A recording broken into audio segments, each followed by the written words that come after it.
Ready. Okay, welcome everybody. Juniors and seniors, this is Kevin Artz. He is a 1973 graduate of Northwestern High School from the Ashton area. Actually, That's where I'm at now. I was raised on a farm 7.5 miles southwest of Northwestern. That's where my home is. okay. He is going to be making an announcement today, and with that, I will turn it over to Kevin. Thank you. Thank you very much. And I want to thank Mr. Sauerwein for arranging this for me. And I want to thank each and every one of you for taking time out of your busy school schedule. I want you to thank me for getting you out of class. Your busy school schedule. Like Mr. Sauerwein said, I graduated from Northwestern High School in 1973. That basically is the basis and the end of my formal education. Outside of a few trade school classes, lots of photography classes, this basically would be considered my formal education. And I think it was a great education.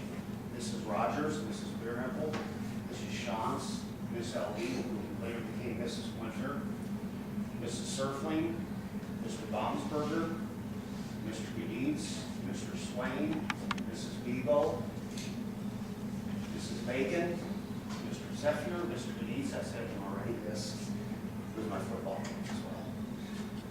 They all made an impact on me, not only in terms of what they taught me in small ways, but the cohesiveness and the inventiveness that they presented. Their classes, from what I remember, were I'm sure they were structured to an extent, but there was a lot of imagination involved that kept us interested. And so I think as Northwestern Wildcats, I think we should be proud, because I'm proud of you. I'm proud to be a Northwestern Wildcat. The reason that I'm here today is there is an election this year. It's an off-year election. There will be one senator and one House of Representatives member to the United States who will be elected in November. There's going to be an election whether you vote or not, and I know that not many of you are of voting age yet. Maybe. Is there anybody that will vote in November? Wonderful. And Mr. Sauerwein mentioned that there might be one or two Democrats here, which may be very interesting. And I think after you hear my presentation, depending on how informed you are as a Democrat or a Republican, it may be a little confusing to you. And that's by design. Now, and since I was asked, well, why go to the high school? I stopped at the travel plaza before I got here. A friend of mine was there, and I told him what I was doing. He said, well, why go there? They can't vote. I said, well, that's true, but to announce my candidacy for a United States office, this is where I wanted to be. This is where I wanted to start. This is where it really did begin for me. Participation. Whether you vote or not, when you're voting age, there will be an election. Somebody will be elected. And if you think your vote doesn't count, I understand that. I graduated in 1973. I was eligible to vote in 1974. I didn't cast my first vote until 1992. I didn't care. My vote didn't care. My life was going on whether I voted or not. That year in 1992, we had the only third-party candidate, Ross Perot, running for president. And there's something about what he said that made sense. I don't know if any of you are familiar with Ross Perot or his presentation, but it connected with me. And I became the junkie. after that. My life centered around politics. Through the Bill Clinton years, through the moment that after 40 years of Democratic control in the House of Representatives, the Republicans won control. Newt Gingrich became the Speaker. The battles that went on.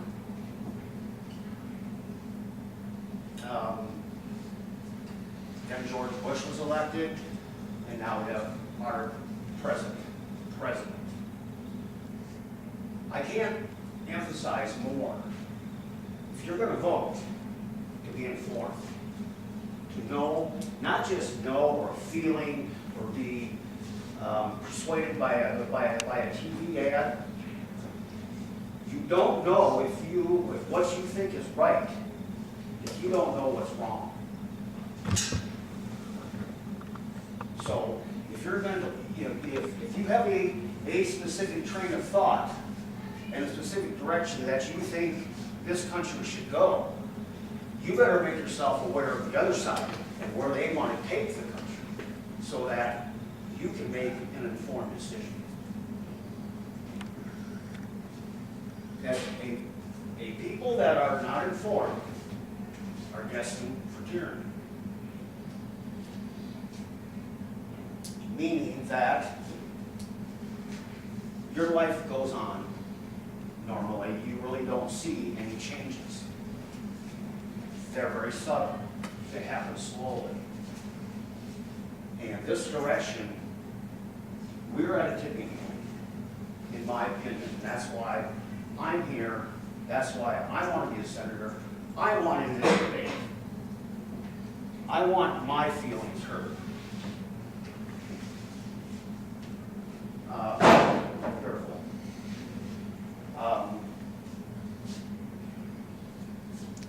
I gave you a couple of images. I want you to pull up both sides. I want you to put that right underneath your chin, against your chest.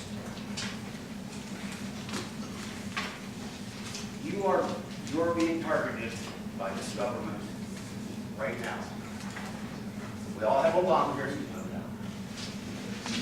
Obamacare has been passed. You are going to be expected to pay for it. No doubt about it. When you stay on your parents' policy until you're 26, and after that you'll be out of school, out of college, you'll be looking for a job, and you'll need health care. And your choices will be whatever the government decides you can have. The cost of that health care is going to be based upon two things: your health and your health, actually three: your health, your age, and your income. Yes, your income. Why do you think the IRS runs this program? Now, for those of us who are older, like myself, for those that can't afford health care, they will get subsidies. Where does the subsidy come from? A subsidy is a tax. You will be paying that tax. How many of you expect to see Social Security? I've got one question. What are you going to do about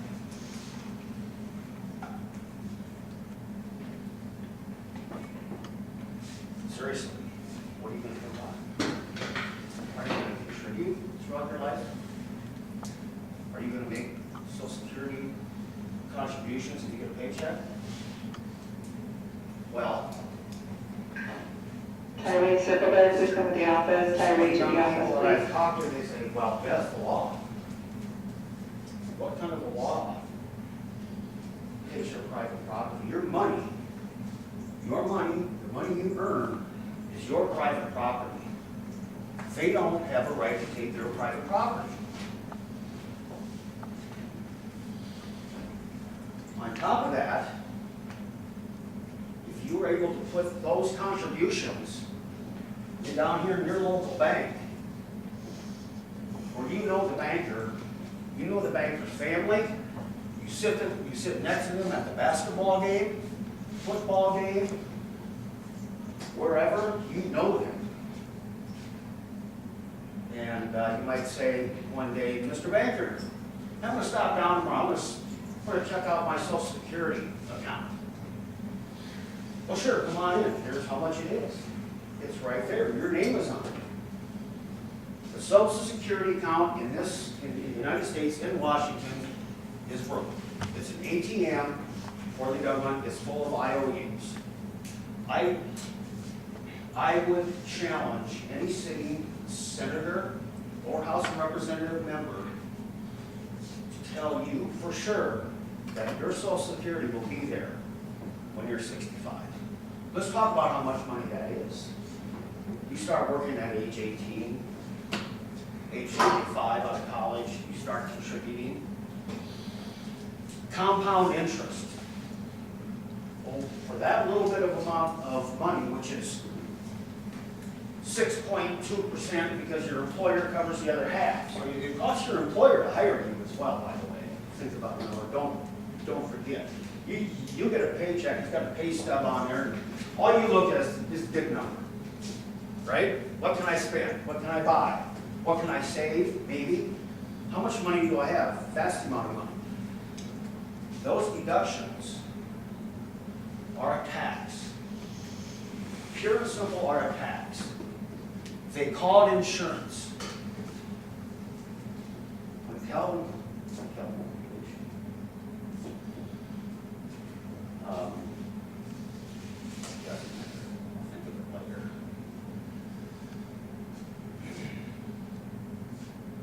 but that money is yours. The argument is, well, we got to make sure it's there. We can't put it in the stock market. We can't put it in the bank. Give it to the government. At least we know it'll be there. Fine. It's not there now. I guarantee you. Is it backed by the full faith and credit of the United States? Yes. I will get my Social Security. Mr. Sauerwein will get his Social Security. Probably the other three gentlemen back there too. Will get their Social Security. You don't think you will, and I want to know why. Why is that not guaranteed? Now, if you landed on a small fortune of, say, $25,000 in the next 2 weeks, and you wanted to save $20,000 of that $25,000, would you send it to the government to save for you? Or would you go down to your bank and put it in your bank, and would you expect it to be there? I would expect that your answer is yes, because I would do the same thing. Everybody in this room would do the same thing. So, yeah, I know that you can't vote this year. Most of you can't. So why am I here? Am I after votes? Talking to mostly people who can't vote? Maybe I'm here more for you than I'm here for me. Okay?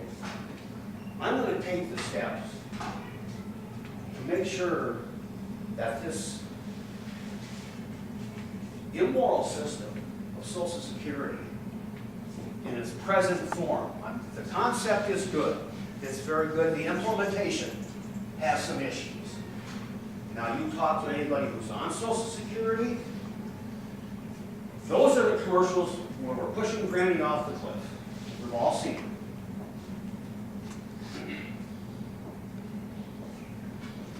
It should be important to you. It's your work, it's your time, it's your effort for the next 50 years. What are you going to do about it? One person going to Washington, one senator going to Washington, in this Leviathan that has been created, is not going to change it by himself.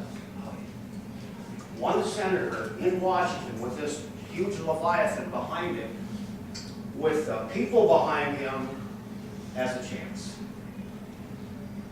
We the people, ladies and gentlemen, we the people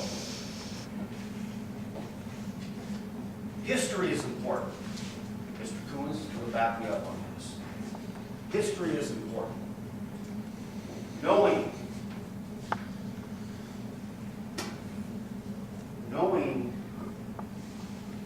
the conversations that went between John Adams, Thomas Jefferson, the Federalist Papers. No, you don't have to go on Google and start reading the Federalist Papers. Go to it.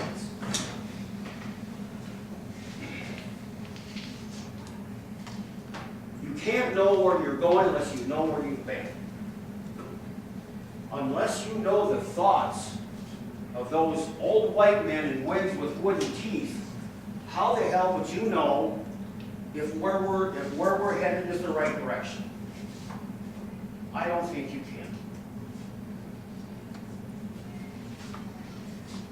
I want you to take out that other piece of paper.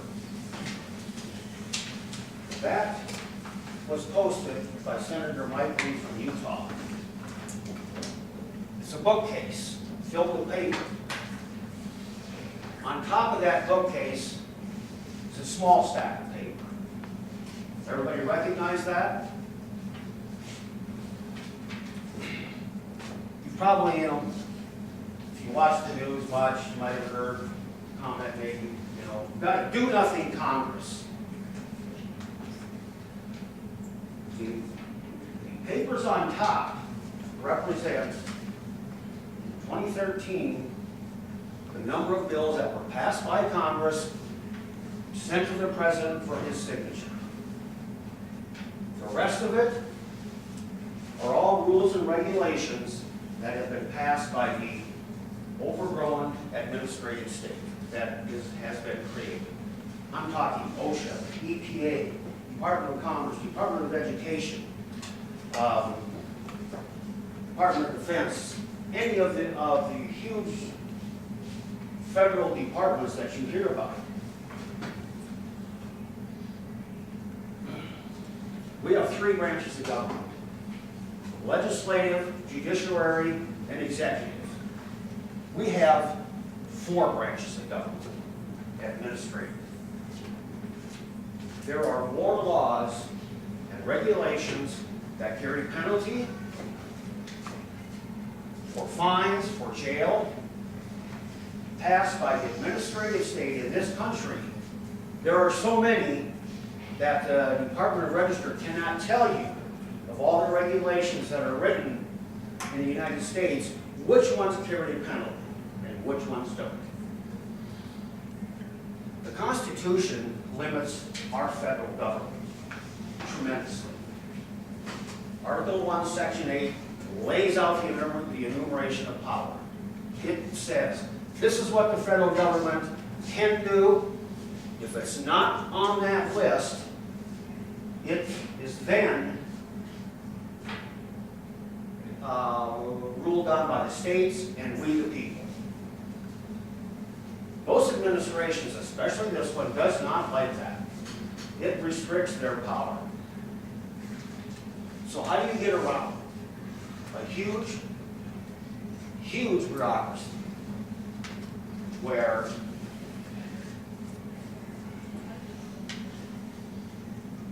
tens of thousands of people are employed? And by employed, I mean they're employed by the government. The people that are put in those positions are put there because they will implement the executive branch more than not right now. And it creates what is a non-representative republic of which we are supposed to be. We the people choose our candidates. We send the people to Washington. They make the laws. They discuss the laws. They talk to us. They vote the way the people want. That's what we all think. I say your vote counts, and it does. Don't get me wrong. We are not voting for those people in those administrative positions who write the rules and the regulations. They are separated from Congress in that they don't represent us. They represent special interests. And so in that respect, your vote really doesn't count, because when the administration changes, those people stay. And it's thousands. They put out thousands of rules and regulations. And they mold our society slowly and from within. And you got to live with it. Like I said, I don't. I'm kind of on my way out. But I recognize it. Somebody, the other reason I wanted to come here, somebody in this room, maybe two, maybe more, I don't know, maybe will take up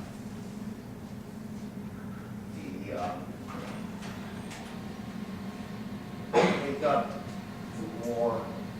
quite what I want to say, take up the responsibility and look at this and try to fix it for your children. Progressivism. Kind of a popular term. Who doesn't want to be progressive? Living constitution. Well, it's got to change with the times. I mean, people change. Societies change. We've got to keep it up. Okay, for those of you, I'll use a sports analogy. Let's say that the federal government runs all the other teams in the area except yours, Northwestern Wildcats. And you're going to go play a football game, you're going to go play volleyball. You know what the rules are, and you compete on those rules, do you not? What if you went to Warner and went to Roncalli to play football or whatever, and an hour before you started playing, they handed out new rules. They've been practicing those new rules all week long. They know. You just got it. And if you don't follow the rules, you'll get penalized, and most likely you will lose the game. Okay, now the next week you go to another town. They know the rules, you don't. You probably will lose. Where I'm getting to with that is they are constantly changing the rules in Washington for us. And it's known as being on progressive. I can recognize that society is changing. We need to change the rules, change the laws. In whose interest? And whose right is it? Who in Washington knows what we feel here in Mellette, South Dakota? But they're going to write the laws. They're going to change the rules on you. The Constitution and what it lays out are the rules. When the rules stay steady, you know how to live your life. These are the rules. They're written. They're black and white. 4,000 plus words. Those are the rules. You plan your life around those rules. All of a sudden, somebody's ideology of where they think the country should be, now that they're in power, they write new rules. Well, then the administration changed, goes from Democrat to Republican. They write new rules. Who do you think they might write the rules in favor of? Themselves. Yes.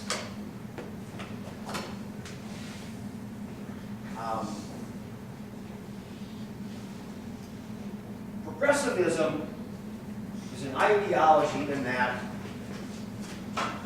What's the end game? When do we know that we've made it to what they think is the way things should be? There never is. It's impossible. It's impossible. Which brings me up to topic of the pencil. Okay, we all know what a pencil is? The government cannot make a pencil. Let's look at a pencil. Let's start with the wood. First of all, you got to get some wood. Maybe go to the Northwest part of the country, Oregon, cut yourself down a tree. Oh, wait a minute. You have to have steel for the saw. In order to get steel, you got to have iron ore. Then there's the graphite inside. Where does that come from? I think some mine down in South America, maybe. That's where that graphite comes from. So you got your wood, you got your graphite, now you got to paint it. Who makes the paint? How's that done? I mean, there's a lot of science, technology that goes into making paint. That little brass ferrule around the end of the pencil, where's that made? Where does that come from? Probably comes, it may come from Japan. Then you got the rubber eraser.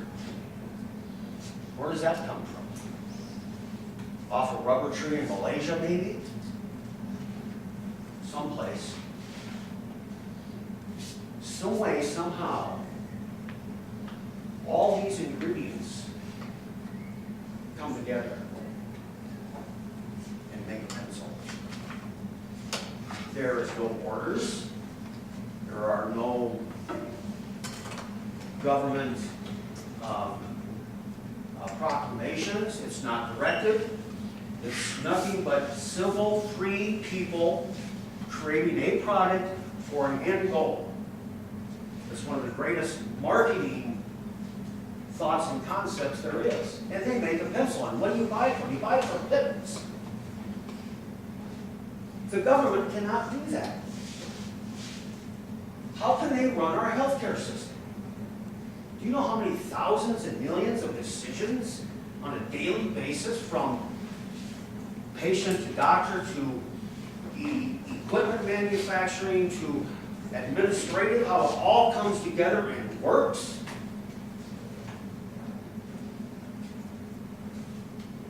They're talking of an impossibility. That doesn't mean it's going to go away. No, it'll never go away. It'll always be fixed. There will always be another program to fix what went wrong. It goes on and on and on and on and on.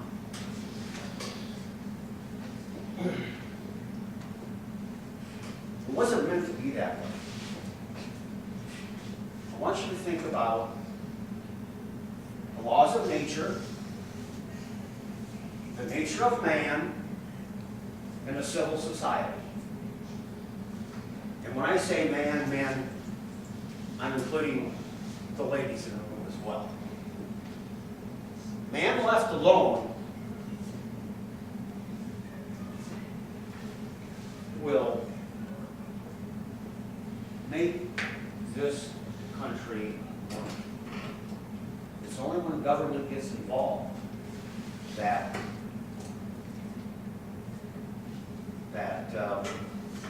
things have a tendency to have glitches. And they are generally glitches that are put there to favor one society, one group of people. Speaking of that, we're divided up in this country by color, by income level, by race, by gender, by our love interests. That's done by design, because they all become wedge issues that can be argued, that can be put forth, that we have to solve. There's always, there's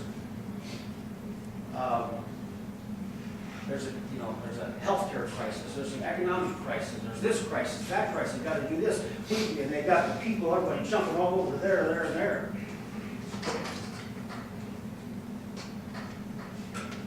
There aren't that many problems that they haven't created. And they create those problems just to divide us, to stand on one side of the issue or the other, so that they can step in and save this group, and they'll step in and save that group. When man in general will treat each other, everybody here in this room, I'm thinking, are generous. They look out for the other person. They do what's right for me, but staying within the law. It all works. It worked from the Revolutionary War. It worked through the Civil War. Think of the Great Industrial Revolution, where the United States of America became the most successful country in the world. And that was, there was no EPA, there was no Department of Commerce, there was no Department of Energy, there was no Department of Education. How the hell did we learn? I graduated from Northwestern High School. There was not a Department of Education. There were over 5,000 people who worked in the Department of Education. I was fortunate enough this last fall, late summer, to go to Washington, D.C. in August. And that's where everybody was on recess because I really wanted to walk into the Department of Education, walk around, and ask people, what do you do? What is the Department of Agriculture? They don't grow anything. What's their job? The states can do this. The states have lost, and by design, a tremendous amount of power. Government that is closest to home is government that's the most efficient. That means if you want to distribute welfare, you go to your towns, you go to your townships, you go to your counties, you go to your cities, you go to your states, and they determine who's in need. They keep it close. You know the neighbor who's in need. Much more than a government office in Washington who is, you're nobody. Why? Does government hold that so, why does Washington hold that so close to them? Are they creating a society of dependence? Because if you run for office and you want to reduce welfare, you think the welfare recipient's going to vote for that person? Is it better to give a person a job or welfare? Very simple. And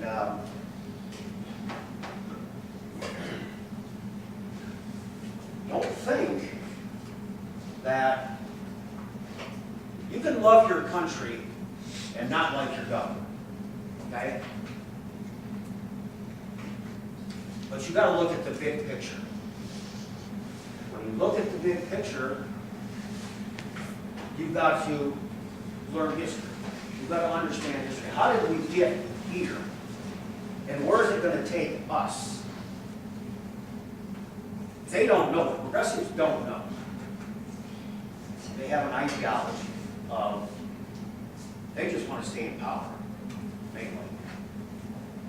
And we also have a third party currently, in my opinion. We have Democrats, we have Republicans, and we have the Uniparty.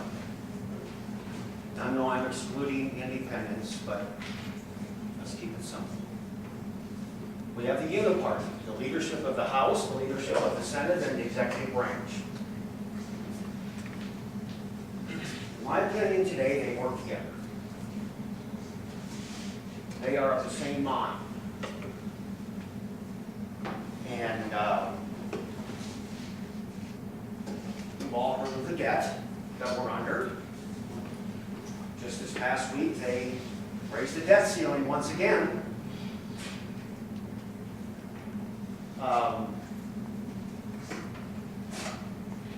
It's not going to bother me. I'm going to make it. Pretty sure. I don't know if you got it. Honest to God, I don't. I don't know how you can. And when nobody addresses the unfunded liability of Social Security and Medicare, ask anybody who's on Social Security and Medicare, and they will tell you it's great. Ask anybody who's paying for it, who will never get it, they may not think it's so great. When does it end? When does it change? Who's going to change it? I don't know, but it has to be changed. Otherwise, revolutions are made out of this. I'm not trying to be, grab your guns. But you got to understand that this direction that we're going in, nobody in Washington will step close to the quote third rail, the entitlement programs, the third rail of politics. Who votes? The number of people that vote today generally are 40 and over consistently, especially everybody that's on Social Security, everybody 60 and older. They vote. They vote consistently. Young people don't. I didn't.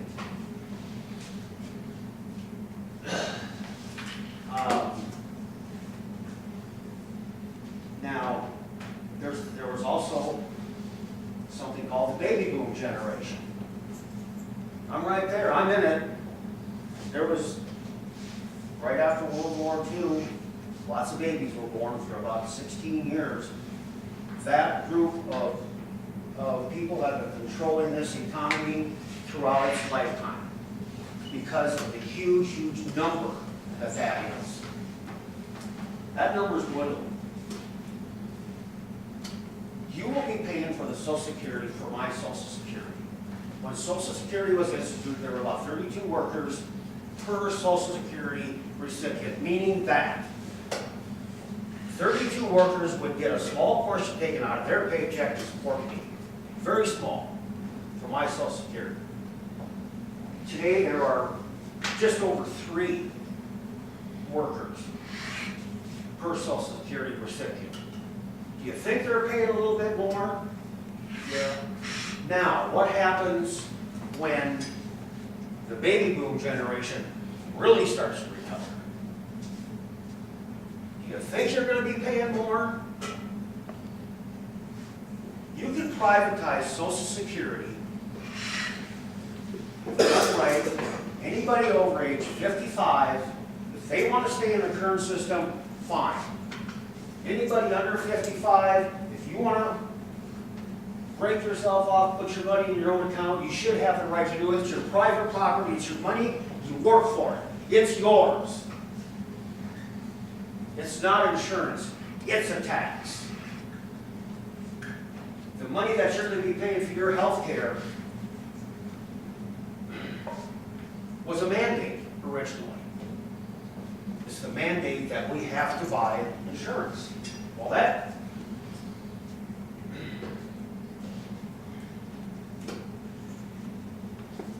it was ultimately deemed constitutional. And it could also be looked at that it was unconstitutional for Chief Justice Roberts to rewrite that law to, instead of call it a mandate, they call it a tax. Because now it can be deemed constitutional. They rewrote the law. It can also be argued that that law came out of the Senate. If it's a tax, if the mandate is a tax, all tax and spending bills must come out of the House.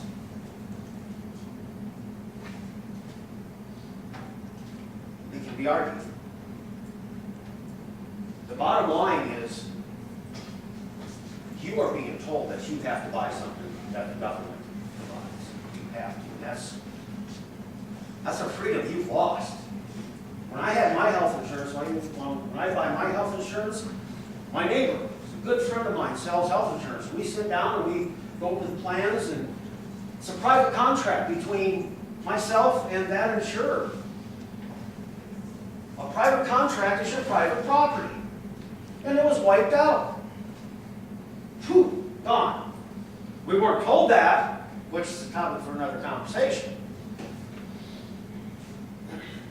That's how important it is. And you don't have to memorize the Constitution to be informed. But if you get your news from Good Morning America, from ABC, NBC, CBS, for the 15 or 20 minutes of their broadcast where they maybe do hard news, it's not enough.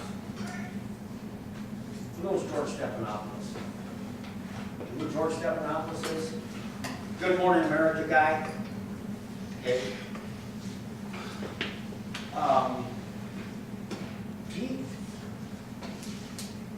He moderated one of the debates the last presidential election.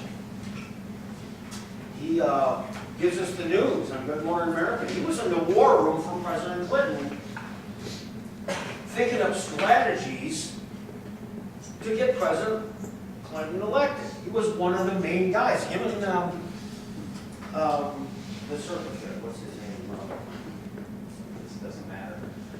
But do you think he might be a little bit biased on the news he reports? You have to get below the surface just a little bit, and it's not hard. I'm going to give you some things that I want you to write down. I would, rather than write them on your own paper, write them on the bullseye or the other one, so you keep that. Okay?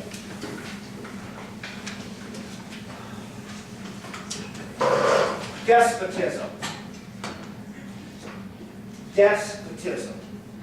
I'm not going to explain these things for you.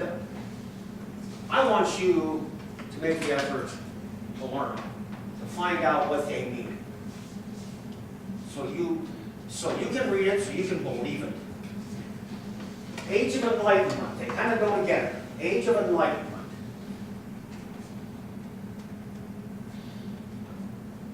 A Time for Choosing, 1964.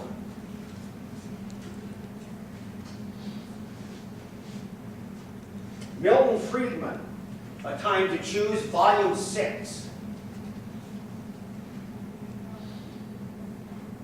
Wikipedia, we're all familiar with Wikipedia? Wikipedia is wonderful.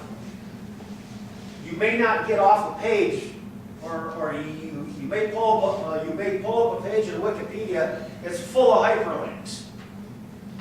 You can go nuts. You can find yourself spending way too much time just trying to find out one answer because it leads you here, there. Okay?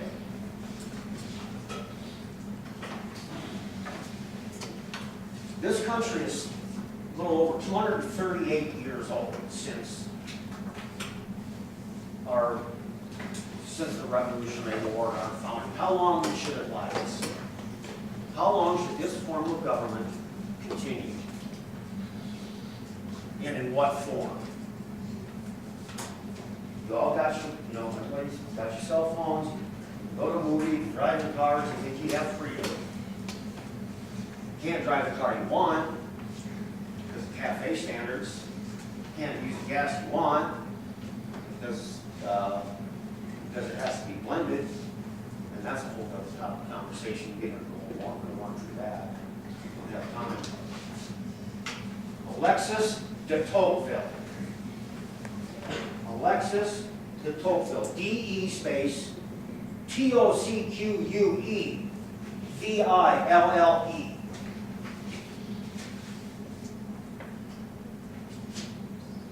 That's your homework. I hope you don't look at it as homework. I hope you look at it as education. Experience has shown that even under the best forms of government, those entrusted with power have in time and by slow operation converted it into a tyranny. Thomas Jefferson. Nearly all men can stand adversity. But if you want to test a man's virtue, give him power. Washington. Not Washington, the president. Washington, the city. That was actually Abraham Lincoln that said that. Our founders founded this country on reason, on experience. I mean, put yourself there. You just wrote a Declaration of Independence, you broke away from England, and you got a war. The war is over, they lost. You got 13 colonies and a huge amount of territory to the west, unsettled. And you're going to build a country. You're going to build a government that you want to, that people can live and not be killing each other. Where did they get their ideas to write a 4,200-word plus document, the Constitution, that has made a society the most successful, powerful society in the country? Where did they get their ideas? You think they all just got together and say, well, this is what I think will work out? No, it's history. First of all, they fled tyranny. Mankind has been written about for hundreds of years. Theories of how society should be, how society should grow. They were familiar with all these philosophers and people who wrote this information. They studied it. They lived it. And when they got to this country, they had an opportunity to build a new country. They drew from that knowledge, from that experience, because those things were written through knowledge and through experience. They had to write those words and come up with those thoughts some way. Yeah, they were bright, no doubt about it, but they had to draw that intelligence from someplace. And they wrote one of the greatest documents, creating one of the most successful governments yet to be. But it's continuously under threat. It always has, it always will be.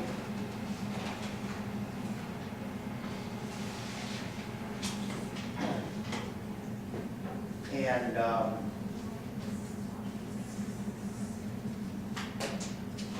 if you listen to the news today, we're more concerned about equal pay for equal work, the minimum wage.